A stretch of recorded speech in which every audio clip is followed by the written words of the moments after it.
नमस्कार दोस्तों, कैसे हैं आप सब लोग। दोस्तों आज की वीडियो में हम लोग डिस्कस करेंगे testamentary guardian and there powers, है ना। नेचुरल गार्डियन हम लोग डिस्कस कर चुके हैं। Hindu minority and guardianship act हमारा चल रहा था। अगर किसी ने नेचुरल गार्डियन नहीं देखा हो, मैं यहाँ पे आई बटन पे लिंक दे दूंगा, आप जाके प्लीज़ देख लीजिएगा कि क्या होता है। तो हम लोग आज की वीडियो में हम लोग डिस्कस करेंगे सेक्शन 9 से सेक्शन 13 कंप्लीट कर देंगे। आज हम लोग हिंदू माइनॉरिटी और गार्डियनशिप एक्ट को कंप्लीट कर देंगे। तो अभी क्या डिस्कस कर रहे हैं हम लोग, टेस्टामेंट्री गार्डियन, जो कि है सेक्शन 9 में। ठीक है, अब हमने नेचुरल गार्डियन में ये देखा था कि नेचुरल गार्डियन अलग अलग तरीके के होते हैं। सबसे पहले फादर, उसके बाद मदर, फिर इलेजिटिमेट चाइल्ड के उसमें वो, फिर जब मैरिड लड़की मैरिड हो जाती है फिर कोई। अब यहाँ पर टेस्टामेंट्री गार्डियन क्या है। अब टेस्टामेंट्री गार्डियन में ऐसा कुछ नहीं है, आपको भी पता है टेस्टामेंट्री मतलब क्या होता है, बाय विल। ठीक है, कोई भी अगर बाय विल इच्छा से अगर अपॉइंट कर देता है तो वो कौन हो जाता है, टेस्टामेंट्री गार्डियन। अब वो अपॉइंट कौन कर सकता है, कैसे कर सकता है, तो ये सब दिया हुआ है सेक्शन 9 में। अब बात करते हैं सेक्शन 9 की। सेक्शन 9 का सबसेक्शन 1 क्या बात करता है। सबसेक्शन 1 क्या बोलता है कि कोई भी जो फादर है, सबसे पहला फादर, नेचुरल गार्डियन कौन होगा, सबसे पहला नेचुरल गार्डियन लेजिटिमेट चाइल्ड का नेचुरल गार्डियन, मैं फिर से बोल रहा हूँ, लेजिटिमेट चाइल्ड का नेचुरल गार्डियन, सबसे पहला गार्डियन कौन होगा, फादर। हमने पढ़ा हुआ है। तो जो फादर है वो अपने चाइल्ड के लिए, लेजिटिमेट चाइल्ड के लिए एक टेस्टामेंट्री गार्डियन अपॉइंट कर सकता है, बाय विल अपॉइंट कर सकता है। ठीक है, बिल्कुल क्लियर है। क्या बोल रहा है कि एक फादर जो है वो अपने लेजिटिमेट चाइल्ड के लिए एक टेस्टामेंट, एक गार्डियन अपॉइंट कर सकता बाय विल।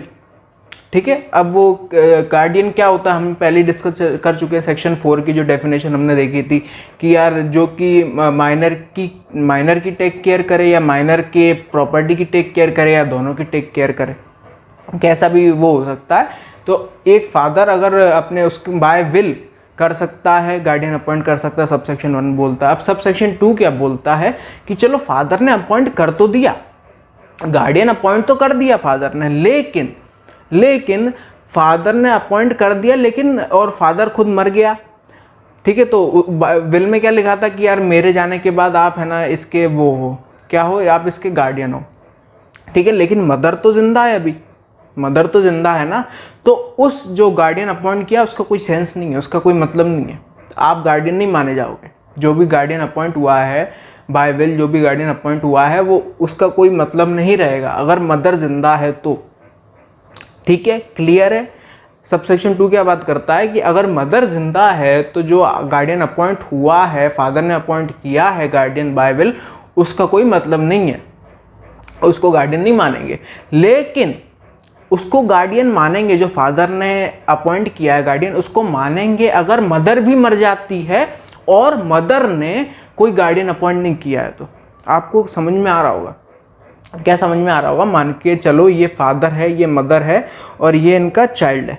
ठीक है, ये फादर, ये मदर, ये इनका चाइल्ड है। अब ये बोलना क्या चाह रहा है, सबसेक्शन 1 क्या बोल रहा है कि फादर जो फादर है वो अपने चाइल्ड के लिए कोई अपॉइंट कर सकता है गार्डियन। अब सबसेक्शन 2 क्या बात करता है कि यार फादर ने अपॉइंट तो कर दिया और ये मर भी गया, अब लेकिन मदर तो बची है ना, मदर तो बची है। अब इसका मतलब क्या, ये जो गार्डियन फादर ने अपॉइंट किया था उसका कोई मतलब नहीं है। मदर तो है ना, नेचुरल गार्डियन जो सेकंड वाली वो तो मदर तो है ना अभी चाइल्ड की रखवाली के लिए। अब क्या, या अब दो चीज़ें हो सकती है, या तो मदर भी गार्डियन अपॉइंट कर दे या फिर नहीं करे। दो ही चीज़ें हो सकती है ना, या तो मदर गार्डियन अपॉइंट कर दे या फिर नहीं करे। देखो, अगर मदर गार्डियन अपॉइंट करती हैं तो दो गार्डियन हो जाएंगे। कौन कौन, एक तो फादर वाला जो गार्डियन अपॉइंट किया था और मदर ने बाय विल जो अपॉइंट किया है। तो मानेंगे किसकी, कौन गार्डियन माना जाएगा, जो मदर ने अपॉइंट किया, जो कि बाद में हुआ है। मदर ने जो भी गार्डियन अपॉइंट किया होगा वो गार्डियन माना जाएगा। और फिर अगर मान के चलो मदर ने गार्डियन ही अपॉइंट नहीं किया तो क्या होगा, तो वो होगा जो फादर ने गार्डियन अपॉइंट किया था उस गार्डियन को गार्डियन माना जाएगा। बिल्कुल क्लियर है सबसेक्शन 2। ये बहुत इजी है, पता नहीं मैंने इतना कॉम्प्लिकेटेड क्यों कर दिया, आपको समझ में आ रहा होगा, लेकिन मैं क्या बोलना चाह रहा हूँ आपको। ठीक है, सबसेक्शन 2 ये बात करता है। अब सबसेक्शन 3 क्या बात करता है कि अगर जो फादर है, कौन है, जो फादर है वो या तो मर गया हो या किसी भी वजह से नेचुरल गार्डियन नहीं बन सकता हो, पागल हो गया है, जो भी चीज़ है, किसी वजह से जो फादर है वो नेचुरल गार्डियन नहीं बन सकता, तो क्या होगा, तो मदर नेचुरल गार्डियन बनेगी। अब मदर नेचुरल गार्डियन बन गई तो वो बाय विल एक टेस्टामेंट्री गार्डियन अपॉइंट कर सकती है। ठीक है, ये बात करता है सबसेक्शन 3 कि हमने क्या देखा था सबसेक्शन 2 में कि अगर फादर ने नेचुरल गार्डियन अपॉइंट कर दिया, ठीक है, लेकिन अगर मदर जिंदा है तो उसने जो नेचुरल गार्डियन अपॉइंट किया उसका कोई मतलब नहीं रहेगा। लेकिन मतलब रहेगा अगर मदर भी बिना गार्डियन अपॉइंट किए मर जाती है। सबसेक्शन 2 ये बात करता है।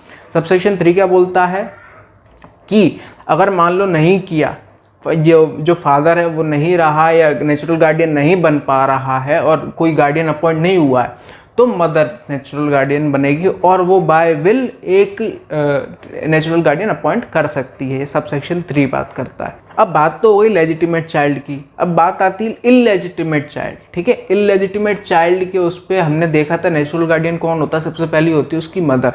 ठीक है, तो सबसेक्शन 4 भी यही बात करता है, इललेजिटिमेट चाइल्ड की जो मदर, मतलब जो मदर है वो एज ए नेचुरल, वो तो सबसे पहले नेचुरल गार्डियन है ही, तो वो क्या करेंगी, वो बाय विल एक गार्डियन अपॉइंट करेगी।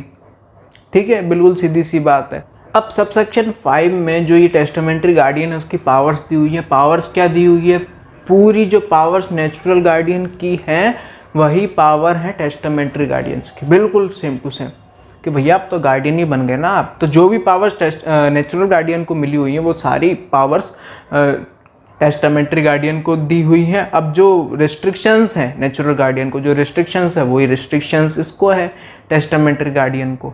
ठीक है, सबसेक्शन 5 पावर्स और रिस्ट्रिक्शंस के बारे में बात करता है। सबसेक्शन 6 बात करता है गर्ल के टाइम पर, जब भी कोई लड़की है उसका कोई गार्डियन अपॉइंट हुआ है, टेस्टामेंट्री गार्डियन उसका जो भी कोई अपॉइंट हुआ है, तो उसकी जो पावर्स हैं, मतलब जो गार्डियन है वो गार्डियन ख़त्म हो जाएगा कब, जब लड़की की शादी हो जाएगी। जैसे ही लड़की की शादी हो जाती है तब आप गार्डियन नहीं रहोगे। ये बात करता है सबसेक्शन 6 और ये बात करता था सेक्शन 9 जो कि है testamentary guardian and there powers. अब एक केस है रवि मोहन राज वर्सेस पी रया राथीनम, एक केस है जो कि सेक्शन 9 जो बात करता है उसी को इसने भी रिपीट कर दिया। इसने क्या बोला है कि हमको मालूम है कि जो फादर है वो अपॉइंट कर सकता है, क्योंकि फादर जो है नेचुरल गार्डियन में फर्स्ट में आता है ना, सबसे पहला नेचुरल गार्डियन एक फादर ही होता है, उसके पास राइट्स हैं कि है ना वो एक टेस्टामेंट्री गार्डियन अपॉइंट कर सकता है। लेकिन अगर मदर जिंदा है तो जो फादर ने जो गार्डियन अपॉइंट किया उसका कोई मतलब नहीं है। मदर जिंदा है तो जो गार्डियन है वो मदर ही मानी जाएगी, भले ही फादर ने गार्डियन अपॉइंट किया हुआ है, ये बोला गया था इस केस में। बात आती है सेक्शन 10 की। जो सेक्शन 10 क्या बात करता है कि एक माइनर जो है वो दूसरे माइनर की प्रॉपर्टी का गार्डियन नहीं बन सकता। यहाँ पर वर्ड क्या यूज़ किया है मैंने, प्रॉपर्टी का। माइनर का बन सकता है गार्डियन, दूसरा माइनर एक माइनर का गार्डियन बन सकता है लेकिन उसकी प्रॉपर्टी का नहीं बन सकता। अब कैसे, जैसे कि मान लो एक भाई है और उसकी एक बहन है, से बड़ी सिस्टर है। ठीक है, अब जो ये बड़ी सिस्टर है ये इसकी गार्डियन तो बन सकती है लेकिन इसकी प्रॉपर्टी है उसकी गार्डियन नहीं बन सकती है। सेक्शन 10 में साफ कर दिया था।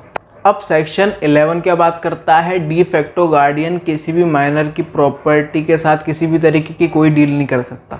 ठीक है, क्या मतलब, क्या बोलना क्या चाह रहा हूँ मैं कि अगर कोई माइनर है, ठीक है, अब डी फैक्टो गार्डियन क्या होता है, बाय द फैक्ट कि यार मैं कहीं पर अकेला हूँ, अब मैं छोटा सा बच्चा हूँ, तो वहाँ पर जो भी मेरे साथ होगा वो कौन हो जाएगा, डी फैक्टो गार्डियन मेरा, बाय द फैक्ट कि हाँ यही है बड़ा।